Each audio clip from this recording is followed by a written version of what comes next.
What is going on today, guys? It's MarkyB here, and today I really want to talk about what contributes to becoming a champion. So if you look at recent events, a lot of people have different ideas on how they became victorious. For example, look at FaZe's first ever championship win back on Ghosts at UMG. They put a lot of their success into how they were arguing before the event, and that sort of method ironing out mistakes when it came to the LAN event, thus allowing them to perform at their highest potential. Talking from personal experience, I think for short term, ironing out mistakes by moaning at people can be good, but in long term, it's just going to make the team environment not very nice to be a part of. It's just going to connect negative vibes between the players. The players are going to not want to get online. It's going to become a chore for them, just having to come online and getting moaned at every single night, and it's just not going to become enjoyable whatsoever. So I don't think I guess it depends on the type of people you've got in the team, but for anyone coming online, just connecting moaning to coming online, in your head, your brain does it all subconsciously, and honestly, you just wouldn't enjoy it as much as a team that fixed their mistakes some other ways. And I think that was very apparent to see with FaZe, near enough immediately after the next couple of events disbanding. That team fell apart. I think that, like I said, short term, great thing for ironing out mistakes, long term, does not work. I don't think it would be a what it takes to be successful YouTube video without mentioning Aches and having his own little segment here today. Obviously, he is the winningest player. Every time I say the term winningest, I actually cringe. But he's won 19 championships, which is the most for any player in Call of Duty history. It's probably one of the highest in esports history as well. He's only, I think, 21, 22. So, I mean, he's still a young guy. And most of the players that have won that amount of championships in other esports, you'll see being the age of, the late 20s, the later sort of section of 20s, 26, 27, 28. And, I mean, that's sort of the end of their career. Aches is still very much young. He's still got years to play and years to compete at the highest level, and I do believe Aches is going to win more and more championships in the near future, if not the immediate future. I think that team he's got is very good. Nonetheless, I think what contributes to Aches' success is this is what I believe anyway. So from what we've seen online and his streams, and when he's streamed on Ghosts a lot of the time, when he was streaming the 2Ks, 5Ks, he always provides these very motivational speeches, and in game he gets the players incredibly hyped, gets their adrenaline pumping through their veins, and makes them play at a whole new level. And that's what I believe Aches brings to the table. He doesn't only perform amazingly himself, at an event, he will always turn up. In the biggest games, on the biggest stage, he'll turn up and go ham. But I think he makes everyone around them also play at a very new, it's a sort of his own level.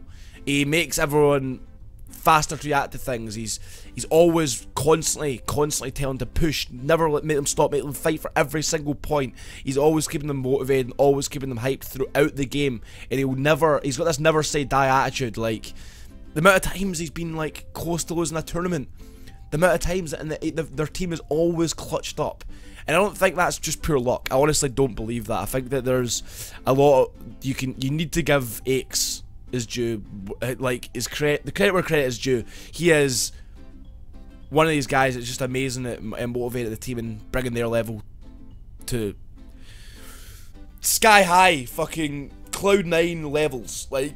He's just, I don't know how to explain it. He's probably one of the best leaders, if not the best leader of a team ever. I don't want to just rim him the whole time, but he's obviously got some downsides as well. A lot of people said he's kind of annoying to team with and stuff like that. When he's unmotivated, a lot of the thing Crim put down to him leaving was because Aches was unmotivated and didn't really want to play, and it was his own choice, not the team's choice not to play at the end of Ghosts.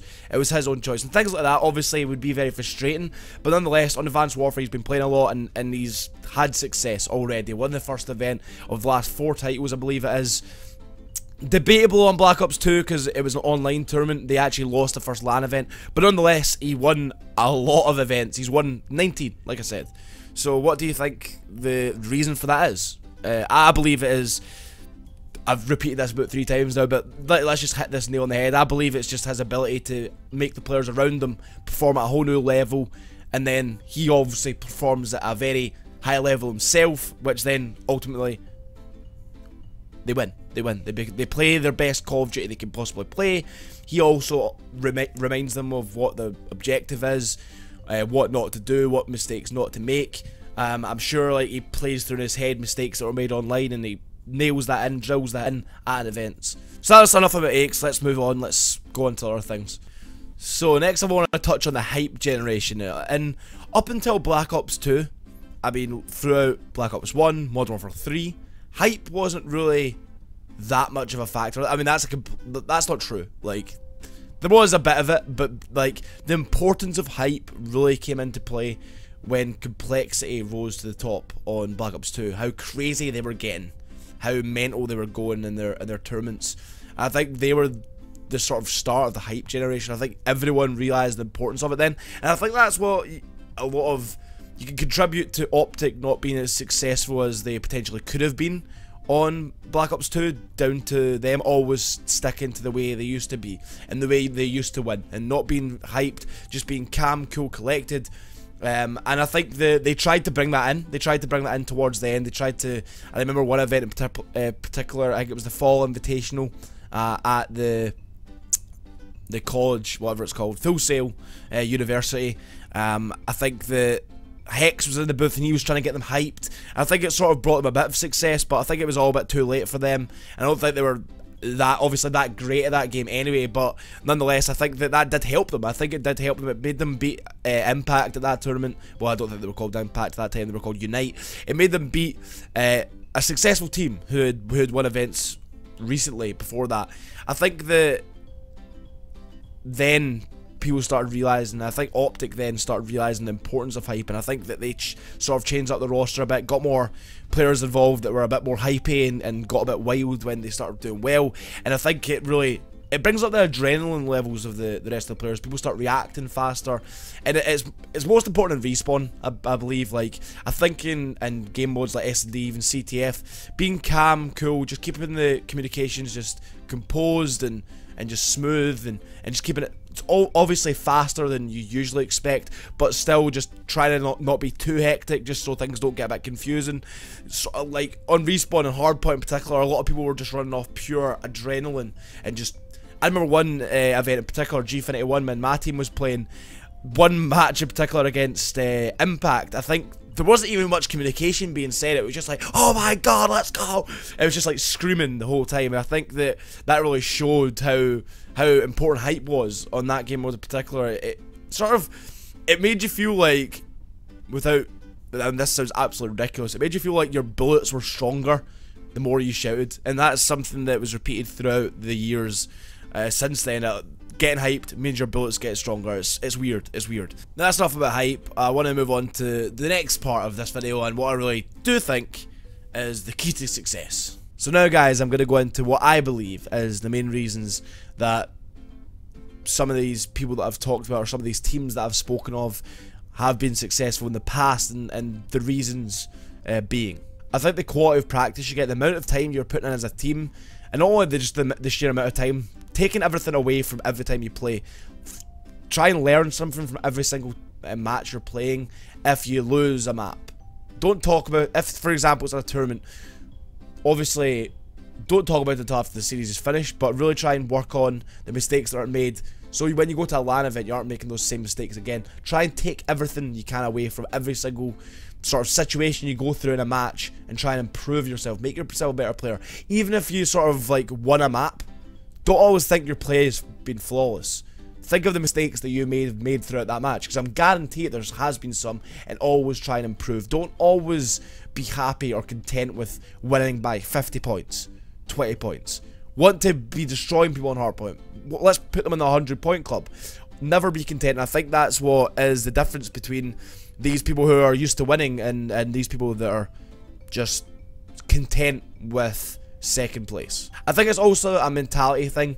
At LAN events you need to go into every single match giving it 100%. Don't underestimate anyone, because that's how mistakes are made. You'll crash out of the winners bracket, you could potentially crash out of the losers bracket as well. Knock out yourself in the tournament in something like top 12 when you wanted to win the whole thing is obviously not something you want to be doing. So your mentality going into every one of these tournament matches is not only don't overlook everyone, but also think you're better than, like, don't underestimate anyone. Don't think it's not possible for you to lose to these guys, but nonetheless, go into every match, give it 100%, communications flawless, playing at the highest possible level you believe you can. Obviously trying your hardest. Never give up if you're in a losing position. I think these are some things that winners, they've time and time again, the players that are champions are not only the ones that win in a convincing fashion or win a tournament. The ones that come back from the depths of a loss. Those are the real champions. The people who stay composed when they're about to lose a tournament. They're 2-0 down, they come back and win 3-2. They're losing SD, they're 4-1 down, they're 5-3 down, they come back and win. These are the sort of people you want to have around you. And if you are one of the people that loses in one of those situations, learn from it. Use that in future as motivation, never to let those same mistakes be made again. Finally, I want to touch on belief. Belief in your teammates and always being confident in the players around you that they can always clutch. They can always cover your back. Being comfortable in the surroundings you're in and being happy with the team you're in. I don't think that if you're ever unhappy with something, you need to sort it out before the event, because that's when things really can go to pot and things can fizzle out, problems can come to fruition. And I think that any problems you have with any specific players in the team, any problems you have with the team in general, you need to all sort out before the event, because that's one of my biggest regrets, having problems with players that I've teamed with in the past and not hitting the nail on the head, not sorting it out, not being a mature person and getting it done with. I think that's something that I've personally learned from in the past, that you need to sort all these things out before the event, because if you have these thoughts going through your head in a high pressure situation or before a big match, then it's not going to go well for yourself and your team. But yeah, that's pretty much it. I really touched on all the bases that I wanted to touch on. I really can't think of anything else. I just wanted to really get your guys' opinions also on what you contribute to the success in Call of Duty, why you think people like Aches have been so successful, why you think people like TP, others like Optic back on Modern Warfare 3, obviously all have had different success using different methods, complexity with their hype, and just general aggression. Back on Modern Warfare 3, Optic were very successful with their slow, methodical play and not being just playing a very structured manner, being very calm and composed. Envy, or sort of a hybrid between that, I feel like on Ghost, when they had a very successful period towards the end, I think they were very methodical and not too aggressive, not too crazy, but they weren't slow paced by any means. They had a lot of slaying power in there and they seemed very calm but hyped when they needed to be. I think that that's also something that you've got to look at. I think that a lot of people have been successful with numerous different ways, and I think that no one can specifically say this is how you become successful, this is how you're going to win, because people have had success through many different ways, like I said. So it's interesting to see what you guys think is the most important thing. Anyway, hopefully you guys share this video, make sure you like it, make sure you subscribe to the channel for more content in the future. I know you've not seen my face in a little while, I know I need a haircut, my sides are getting a bit long, but anyway, goodbye. Yeah.